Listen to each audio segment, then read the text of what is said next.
Shalom semuanya, kembali lagi dengan kami di kanal YouTube GKI Pro Dadi. Pada hari ini kami akan membagikan renungan dengan tema pengampunan Allah, Mazmur 103 ayat 10 sampai yang ke-12.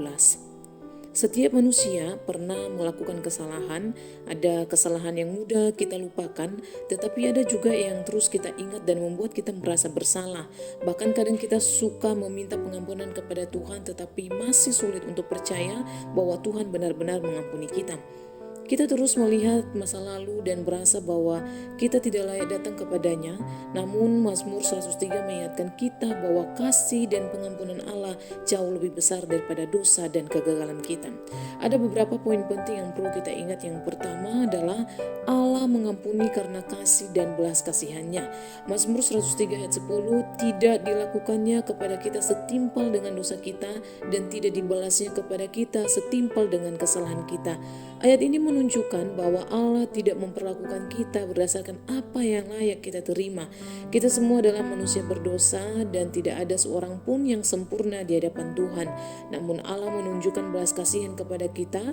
Pengampunan bukanlah sesuatu yang kita dapatkan karena kita cukup baik, melainkan karena Allah penuh kasih dan kemurahan. Ketika kita datang kepadanya dengan hati yang sungguh-sungguh bertobat, kita menemukan bahwa kasih karunia Allah lebih besar daripada dosa-dosa kita. Poin kedua adalah Allah menjauhkan dosa kita dan memberikan pemulihan. Seperti di dalam Mazmur 103 ayat 12 berkata, sejauh timur dari barat demikian dijauhkannya daripada kita pelanggaran kita. Ini menunjukkan betapa besar pengampunan Allah. Ketika Tuhan mengampuni, Dia tidak ingin kita terus hidup sebagai tawanan masa lalu. Seringkali justru kita sendiri yang terus menghukum diri sendiri karena kesalahan yang pernah kita lakukan.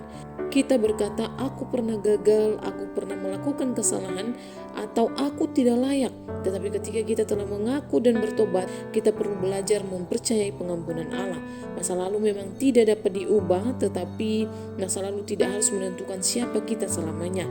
Allah dapat menggunakan pengalaman dan kegagalan kita untuk membentuk kita menjadi pribadi yang semakin dewasa dalam iman. Poin ketiga adalah orang yang menerima pengampunan dipanggil untuk hidup dalam pertobatan dan mengampuni.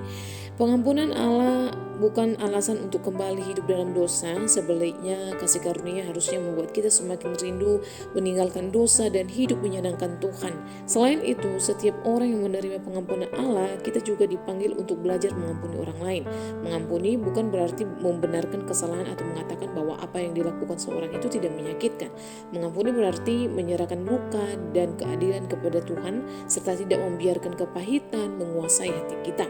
Kita mungkin tidak dapat mengubah apa yang terjadi, tetapi kita dapat meminta Tuhan untuk menolong kita melepaskan luka itu dan berjalan dalam kebebasan yang Dia berikan. Daripada akhirnya kita belajar bahwa ada kasih karunia bagi orang yang mau datang kepadanya, ada pemulihan bagi hati yang terluka, dan ada kesempatan untuk memulai kembali. Karena itu, jangan terus hidup dalam rasa bersalah atas dosa yang sudah kita akui dan serahkan kepada Tuhan, tetapi mari kita terima pengampunannya, hiduplah dalam perbuatan, dan belajarlah mengampuni sebagaimana Allah telah lebih dulu mengampuni kita. Kasih karunia Allah bukan hanya untuk menghapus masa lalu, tetapi juga menuntun kita kepada kehidupan yang baru. Biarlah renungan hari ini boleh memberkati kita semua. Shalom, God bless you.